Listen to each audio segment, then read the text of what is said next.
बच्चों चलते हैं मेंटल मैथ कक्षा 7 के अगले प्रश्न पर। मैं हूं हरी सर और आप देख रहे हैं मेरा YouTube channel maths with Hari sir. तो चलो चलते हैं। यहाँ पर बच्चों प्रश्न नंबर 37 करने वाले हैं, पर साथ ही प्रश्न नंबर 38 भी करने वाले हैं। तो सबसे पहले हम प्रश्न नंबर 37 पर चलते हैं। क्या लिखा है कि एक आयताकार कागज में से एक त्रिभुज काटकर अलग कर दिया गया है, शेष भाग का क्षेत्रफल ज्ञात करो।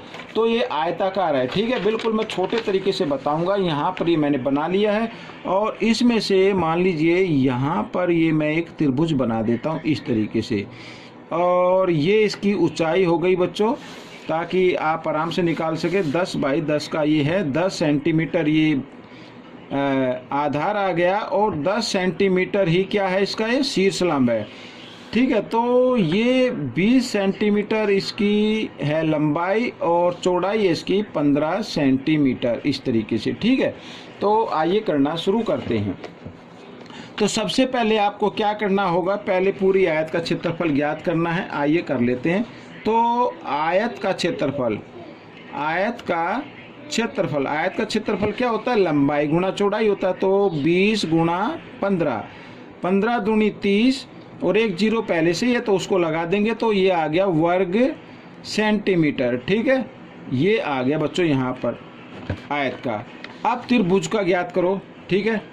त्रिभुज का क्षेत्रफल का फॉर्मूला तो आप जानती हैं, 1/2 आधार गुणा शीर्षलंब होता है। आधार कितना है 10, तो यहाँ 10 लिख देते। शीर्षलंब कितना है, शीर्षलंब भी 10 है, तो 2 से काट देते, 2 एकम 2, 2 पंजे 10, 10 पंजे 50। तो 50 वर्ग सेंटीमीटर आ गया बच्चों यहाँ पर त्रिभुज का क्षेत्रफल, ठीक है।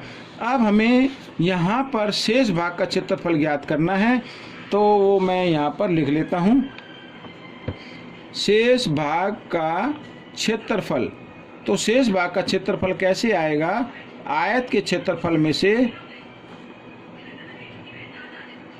ये आयत का लिख देता हूँ, आयत का क्षेत्रफल घटा त्रिभुज का क्षेत्रफल,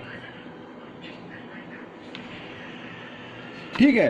तो आयत का क्षेत्रफल है 300 और घटा त्रिभुज का है 50, तो घटा देंगे तो आ जाएगा 250 वर्ग सेंटीमीटर। तो ये आपका उत्तर बन गया, ठीक है।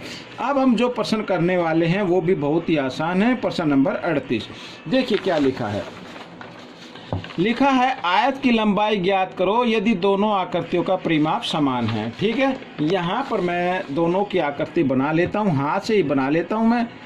ये देखिए यहाँ पर ये मैंने त्रिभुज बना दिया और इधर मैं ये एक आयत बना लेता हूँ, ठीक है। थोड़ा सा हाथ से बना रहा हूँ तो थोड़ा सा टेढ़ा हो जाए तो उसको ज़्यादा मत समझना कि ये सर ने टेढ़ी बना दी, ठीक है। तो ये 8 सेंटीमीटर है यहाँ पर और इसकी जो है 16, 14, 12, तो ये तो है 16 सेंटीमीटर, ये है बच्चों यहाँ पर 14 सेंटीमीटर और ये है बच्चों यहाँ पर 12 सेंटीमीटर, ठीक है, इस तरीके से। तो अब इस क्वेश्चन में कहा है कि इसकी लंबाई ज्ञात करनी है, आयत की लंबाई, जबकि क्या कहा है कि दोनों के परिमाप क्या बराबर है।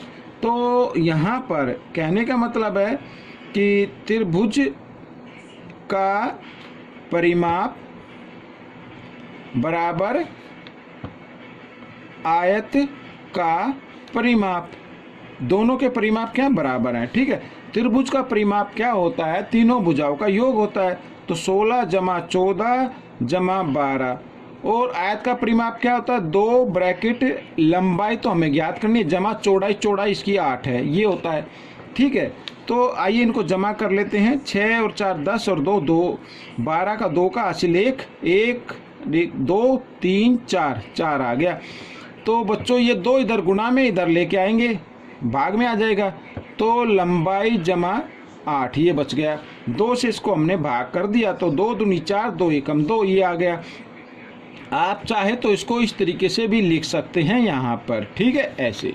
अब बच्चों 8 इधर जमा में है, इधर आकर ये घटा में हो जाएगा, तो आपकी ये लंबाई आ गई। मैंने पूरा नाम लिख दिया, लंबाई और 21 घटा 8। तो इस तरीके से यहाँ पर 21 में से 8 घटाएंगे तो आ जाता 13।